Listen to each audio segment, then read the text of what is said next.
નમસ્કાર ખેડૂત મિત્રો, ફરી એક વખત ખેડૂત સુધી ચેનલમાં આપ સૌ મિત્રોનું હાર્દિક સ્વાગત છે। હું છું દેવદાસ આહિર। આજે આપની માટે સમાચાર લઈને આવ્યો છું। ત્યારે વાત કરીશું કૃષિ મંત્રી રાઘવજી પટેલ દ્વારા અનુરોધ કરવામાં આવ્યો છે કે ચાલુ સિઝનમાં ટેકાના ભાવે વેચાણ કરવા માંગતા ખેડૂત મિત્રો એ મગફળી, અડદ અને સોયાબીન જેવા પાકોનું તારીખ 1 સપ્ટેમ્બરથી 15 સપ્ટેમ્બર સુધી નોંધણી કરાવી શકશે। એટલે કે તારીખ 1/9/25 થી 15/9/25 સુધી નોંધણી કરાવી શકશે।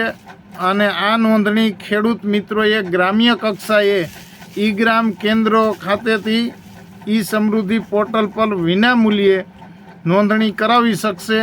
કૃષિ મંત્રી રાઘવજી પટેલે અનુરોધ કર્યો છે કે મહત્તમ ખેડૂતો આ ટેકાના ભાવનો લાભ લઈ શકે તે માટે તો તમામ ખેડૂત મિત્રોએ જેમણે પણ મગફળી છે, સોયાબીન છે, અડદ છે કે મગ છે એમનું ટેકાના ભાવે વેચાણ કરવું હોય તે તમામ ખેડૂત મિત્રોએ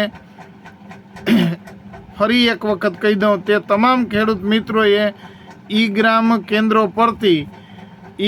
કેન્દ્રો પરથી ઈ-સમૃદ્ધિ પોર્ટલ પર પોતાની નોંધણી વિનામૂલ્યે કરાવી લેવી।